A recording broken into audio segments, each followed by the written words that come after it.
అధికారులు తీరుతెన్నులు నచ్చల, మీరు మొహమాటం లేకుండా చెప్పండి. నన్ను ఎన్నోసార్లు తిడతారు కదా, సరిగ్గా చేయలేదు, నేను భరిస్తాను. ఎందుకు భరిస్తానంటే నేను పని చేయడానికి ఒప్పుకున్నా, ఒకసారి లేనప్పుడు కుదరినప్పుడు నేను చెప్తాను మీకు. ఇది డెమోక్రసీ, ఇది ప్రజాస్వామ్యంలో మనం ఏం చేయగలం, ఒకరినొకరు మాట్లాడుకోవాలి. ప్రభుత్వాన్ని నడిపే వ్యక్తులు వాళ్ళ సమస్యలు తెలుసుకోవాలి.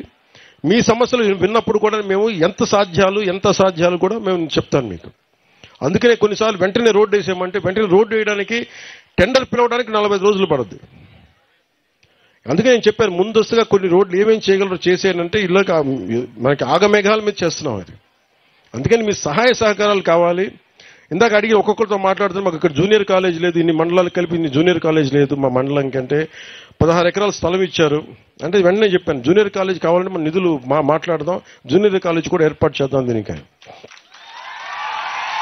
ఇవి నేను రాజకీయాల్లోకి రాకముందు నేను నేర్చుకుంది ఏంటంటే ప్రజల దగ్గరికి వెళ్ళినప్పుడు సమస్యకు పరిష్కారాలు దొరుకుతాయి.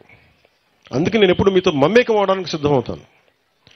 నేను కోరుకునేదల్లా ఈ సభాముఖంగా మీరు నా మీద పడకుండా కనుక నన్ను ఇంటరాక్ట్ అయితే నేను ఇంకా ఎక్కువ పని చేస్తాను. ఎందుకంటే మీరు సినిమాలో చెప్తారు ఓజీ అంటారు, అరుస్తూ ఉంటారు కదా. నా స్వప్నం, నా కళ విను, నా స్వప్నం, నా కళ నా ఒక్కడి కోసం కాదు, నా ఓజీ కోసం కాదు, సినిమా కోసం నేను ఎప్పుడు కలగన్నా. నేను దేశం కోసం కలగన్నా, దేశంలో ఉన్న ప్రజల కోసం కలగాను. ఈ పేరు, ఈ బలం, మీ ప్రేమాభిమానం ఇవన్నీ కలిపి 4 రోడ్లు వేస్తే జన్మధన్యం అనుకున్నాను. ఈరోజు 4 కాదు 29 రోడ్లు వేస్తున్నాం ఒక్క రోజులోనే.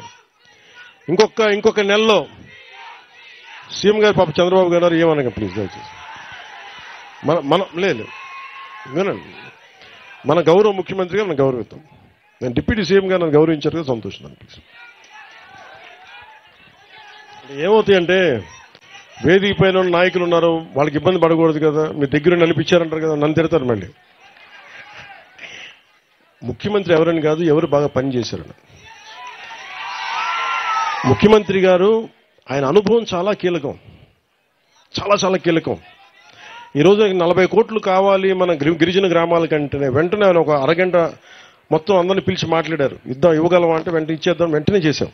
అందుకని మనస్ఫూర్తిగా ఆయన మరోమారు మీ అందరి తరపున కూడా ఇంకోసారి ఆయన ధన్యవాదాలు తెలుపుతాను. ఇక డబ్బు లేకపోతే నాలాంటోడు ఎన్ని పాదయాత్రలు చేసినా ప్రయోజనం లేదు.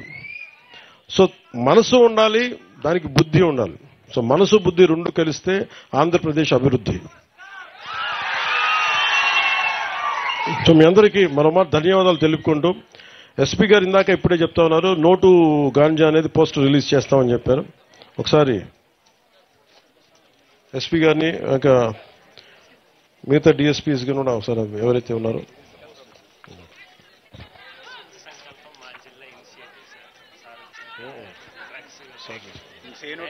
క్యాంపెయిన్ చేస్తున్నాం సార్. యాక్చువల్లీ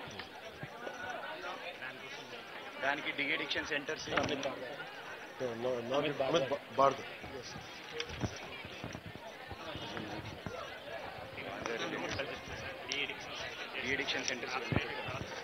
ముందుగా అంటే గాంజా రాష్ట్రం అంతా ఇబ్బంది అయిపోయింది. మొన్న కేంద్రం నాయకులతో కూడా మాట్లాడినప్పుడు ఆంధ్రప్రదేశ్ హబ్ అయిపోయింది గాంజాకి, డ్రగ్స్కి.